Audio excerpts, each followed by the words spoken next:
तो ये काफ़ी गुड न्यूज़ है भारत नेपाल मैत्री ट्रेन के बारे में, जो कि सीतामढ़ी जनकपुर की यात्रा अब आप भारत से ट्रेन से कर पाएंगे।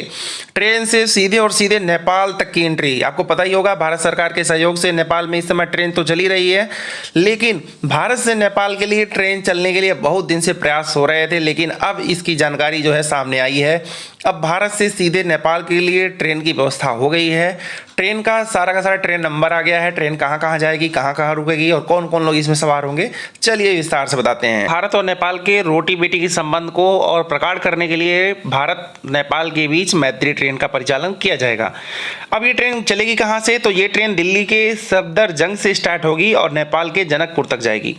आने जाने का मार्ग अलग अलग निर्धारित करा गया है। परिचालक ठहराव के रूप में बात करें तो कई स्टेशनों पर ये गाड़ी रुकेगी, लेकिन टूरिज्म के हिसाब से अगर बात करें तो ये मेन हाल्ट जो होगा सीता जी की धरती सीतामढ़ी एवं नेपाल के जनकपुर स्थान पर इसका मेन स्टॉपेज दिया गया है। प्रस्ताव पत्र भी जारी किया गया है, जो कि समस्तीपुर रेल मंडल को भेजा गया है, जिसमें आपको पता ही है ये दोनों रेलवे स्टेशन आते हैं। इसमें सुरक्षा, स्वच्छता सहित अन्य भी बहुत सारे प्रबंध के लिए बोला गया है।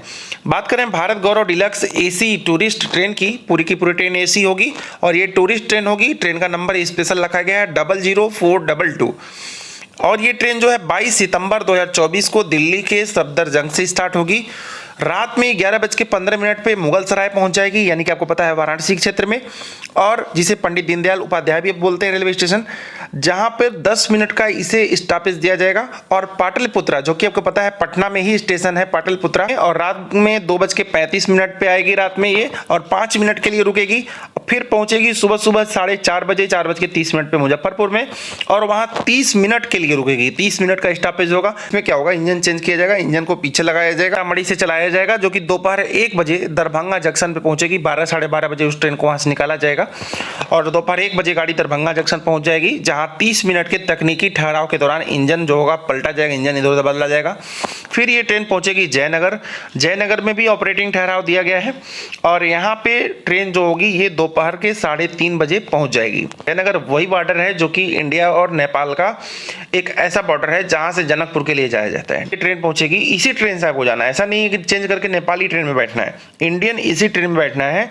इसके बाद आपको नेपाल के जनकपुर में शाम 5 बजे तक ये गाड़ी जो है पहुंच जाएगी। 3:30 बजे आपको चलेगी जयनगर से, 3:30 बजे जयनगर पहुंचेगी और उसके बाद थोड़ी देर बाद शाम को 5 बजे के आसपास, 1 घंटे के आसपास लगभग लगते हैं ये जयनगर से जनकपुर, और लगभग 1 घंटे में पहुंच जाएगी जनकपुर। फिर क्या होगा, 1 घंटे का पर्यटक का ठहराव दिया गया है। तो जयनगर स्टेशन से रात 8 बजे पर्यटक ठहराव के बाद इसकी वापसी शुरू होगी। मतलब 8 बजे तक वेट किया जाएगा। जो लोग जयनगर से चलना चाहें तो 8 बजे पकड़ लें ट्रेन, जो लोग जनकपुर से चलना चाहें तो 1 घंटे बाद ये ट्रेन वहां से चलेगी, वहां से पकड़ सकते हैं। अगर छूट गई तो आ जाएंगे वो जयनगर और 8 बजे उसी ट्रेन को पकड़ सकते हैं। फिलहाल दरभंगा रात 10 बजे पहुंचेगी, फिर रक्सौल रात 1:30 बजे, पनियावा होते हुए ये ट्रेन आएगी फिर सुबह 4 बजे, और ये गाड़ी पूर्वोत्तर रेलवे की सीमा में प्रवेश कर जाएगी और दरभंगा से जनकपुर के बीच डीजल इंजन से इसका परिचालन फिर करा जाएगा। बाकी के मार्ग में इलेक्ट्रिक इंजन रहेगा। और साथ ही ये भी बताया गया है कि नेपाल रेलवे से अनुमति लेने की बात कही गई है। फिलहाल अनुमति तो मिल ही जाएगी, आपको पता ही है भारत और नेपाल का कितना अच्छा संबंध है।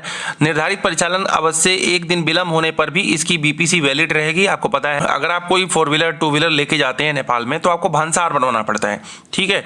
उसी तरह यहाँ पे नेपाल में इस ट्रेन का बीपीसी बनेगा, जो कि 1 दिन का एक्स्ट्रा रहेगा, ठीक है। आप भी कभी जाते हो भंसार को लेकर के बनवा करके तो 1 आध दिन एक्स्ट्रा ही बनवा लेते हो, तो ऐसे ही इस ट्रेन का बीपीसी बनेगा।